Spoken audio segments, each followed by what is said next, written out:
Hello. I am getting ready to move. I don't think I know. It's more the details that I don't know, honestly. Yeah, it's pretty, I don't know what's going on, but I've been just kind of getting ready to move. I think I'm just ready for a new adventure. I have a couple ideas of where I might end up. Oh, wrong way.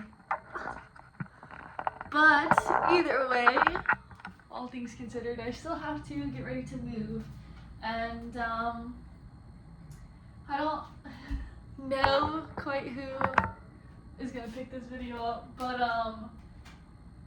so I'm gonna give you a little spiel. I was playing basketball and I tore my ACL and sprained a bunch of things in there and roughed up a couple things, and am trying to get that back. Due to some circumstantial evidence, I have started to think that my ACL was torn before I had the injury a couple weeks ago at the basketball court. And so I'm hoping to get back with no surgery. I have like 2 weeks to figure it out and just kind of like keep returning to like physical activity and trying to get my knee like healed as fast as possible, and also rehabbed as fast as possible, so I can kind of like see.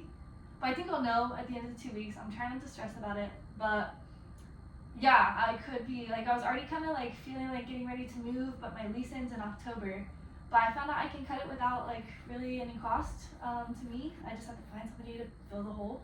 And so I was kind of like, okay, well, like end of August has been like speaking to me, and so I'm like, okay, like end of August, but my surgery is supposed to be August 7th, so I'm like, okay, I have till August 7th to decide if I want surgery or not, because I really don't know. I'm torn between I am going to be fine and it's no different than it was before. I just have like a couple injuries that I need to get better. Or if it's definitely more unstable than it was and that's not going to get better and I need to stabilize. So that's kind of where I am on things with my life. So yeah, I'm excited. I'm excited for whatever's gonna come, because I know like if I have surgery, the dark night of the soul is like literally where you just like get gritty and like make hard things into gold. So I just know that like whatever happens, if I have to go in for surgery, like the best is going to come out of it, you know, like that was just like how it was supposed to be, and like I know that I can make opportunities from that.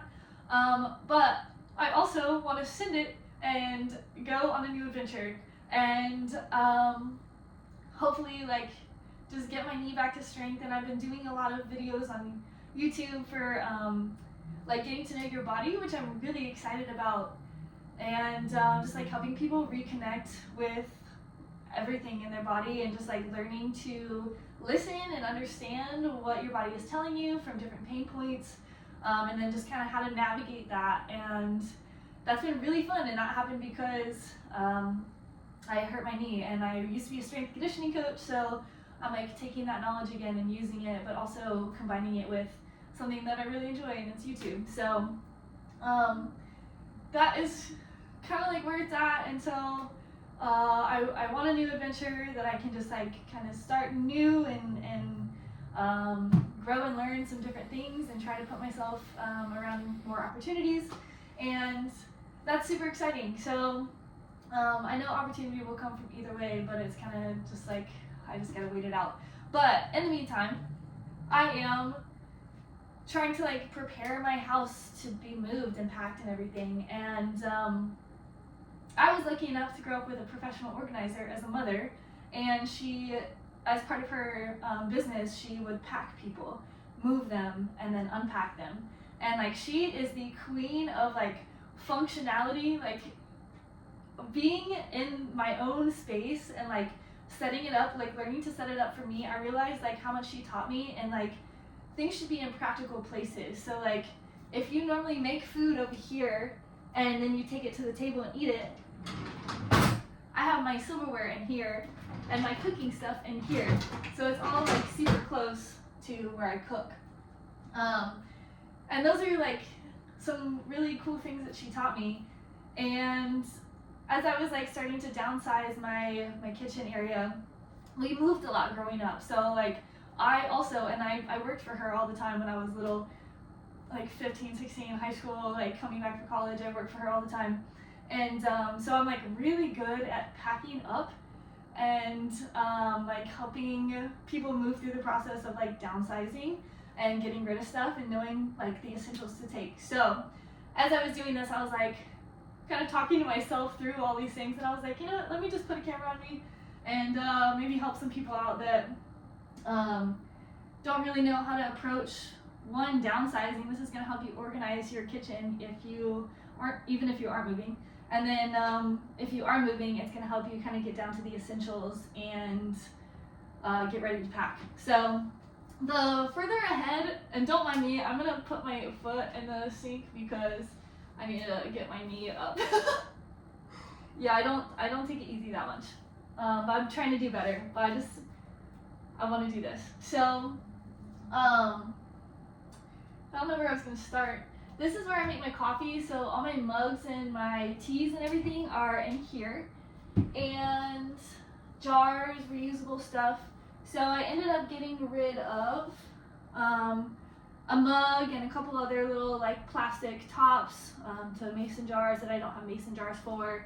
Some of the glass bottles that I don't really use. It's all right there, and I think you can see it in the frame. But yeah, and then when I went to get rid of some of my like teas, I have rose, and I don't really love that in a tea, but I know that rose water is something that's really good for your skin and hair. So I put some in order to like get rid of it, and there's chamomile in here too, which I had like a little bit left in my jar. So I was like, okay, let me get rid of those, be able to put my jars away or throw them away, because I don't really drink tea that much, and that's something that like I can kind of get as I need to make more like skincare, hair care products. So I just put the rose petals and the chamomile in there. I'll bring it up so you can see it. And then boiled some water in my electric kettle and put it in here. And now I'm just letting it sit, and then I'm gonna put it through a strainer and then put it in like a little spray bottle and use it to like mist my face and mist my hair, my skin, and it'll be like a really nice scent, as well as something that's like refreshing for your skin. So that's how I'm using that and downsizing without wasting, which is something that's like part of the preparation. Is if you don't want to waste that much stuff, kind of prepare ahead of time and plan out like how you're going to use things. Like I knew I wasn't going to drink this much tea, so I was like, I'll make a face spray, something that I can use for the next month, and then, you know, if I get rid of it, I get rid of it. Things like these towels. I decided to keep them. I don't love them, and I would probably get kitchen towels, but they're also like not bad. Like they're really good kitchen towels. So I was like, okay, well, I'm not going to get rid of them because they're going to make really good cushion in between different glass plates or whatever. So that way I don't have to use paper. I can just use towels. And then I know that they're clean when I pull them out of the box, and then I can throw them on my, like in my kitchen when I first get to my house. That way, like I have kitchen towels, I don't have to like add that to the list of the things that I have to get when I first move into a house, which can be very overwhelming, you know. So keep things like kitchen towels. If they're good enough for your kitchen here, they'll last you like, you know, however long you need in the first little bit at your house. And they make good packing cushions. So this is my junk drawer. I have a lot of cords, so I probably want to figure out where these go to and how essential they are if I have repeat cords. It's crazy that we now also, as the modern day citizen, have a cord drawer like our parents did. What is that about? We need to get on one cord page for every electronic, bro. Okay. This is the same cord, I think they're just Type-C, so I'm gonna keep, I don't want the short one, I'm gonna keep the long one. I'm gonna donate this one, just in case somebody needs it. Okay, so things like that, I'm just gonna try to like keep it streamlined. I'm just gonna streamline my life. I'm like, okay, what do I actually use? what are things that I haven't touched in a long time and maybe really don't mean anything to me. So, for example, I got rid of this cute mug because I was like, I like it, but I can't put it in the dishwasher. And it's really cool that it's clear, but it really like, it doesn't mean anything to me. I just bought it from Marshall's. So I was like, you know what, like, I don't use all my mugs necessarily all the time. So I was like, okay, I'll downsize that one. But this one, even though it's not really my style, my grandma gave this to me when I was working on boats, because she was like, she always hands off her mugs to me, and because she has so many. And this was one that she was like, you're on boats, and so I thought about you when I see this, so I wanted you to have it. And I'm like, that's so cute. So that's why I kept this one. And so it's things like that like, Marie Kondo made this popular, but it's something that my mom's been saying forever. And I think that's like the spirit of organizing. And the thing that like really fuels organizers is things that bring you joy, things that spark joy. So are they practical? Is it something that you use every day? Or is it something that like really means a lot to you? So maybe I don't use that mug all the time because it's not really my style. Like I'd prefer to use like my NASA one, or the other one she gave me. This one was the one I always used when I would go visit my grandparents. And so this one I use all the time. So it's like, but when I see it, I remember that she thought about me and when I was working on boats, and I think that's really cute, and it sparks joy. So that's why I kept that. Next, this is like the pantry. This is my pantry. I don't think you can see it. It's probably a good thing. I have all these containers of different dry goods, but the plan is to be not have access or like put away my stuff for 3 months, okay?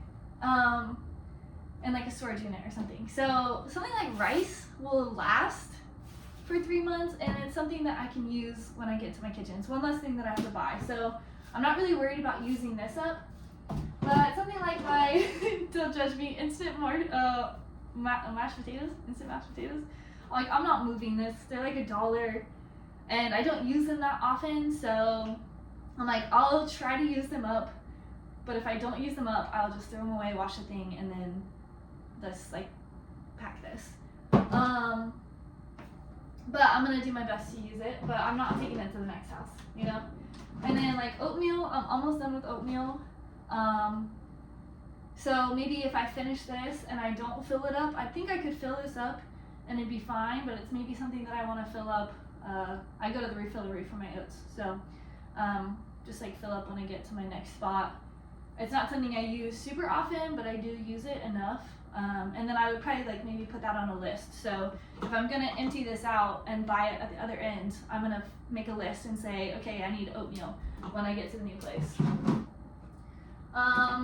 I mean, most of this pantry stuff is going to be like acceptable to sit in a storage unit for 3 months. But if anything's not, that's what I would work to like incorporate into your meals. So, I mean, like I'm almost done with some pumpkin seeds. So I literally could throw that on yogurt. I could put it in a smoothie bowl. I could throw it in my next dish and it'd be done. And again, it's something that I probably won't buy super fast on the other side, but maybe I write it on my list. Yeah, so anything that's open, like I probably wouldn't move. Like these are just sun-dried tomatoes. I don't use them that much, so I probably will throw them away if I don't use them for like a meal or two while I'm still here. Let's see. I'm trying to think of anything else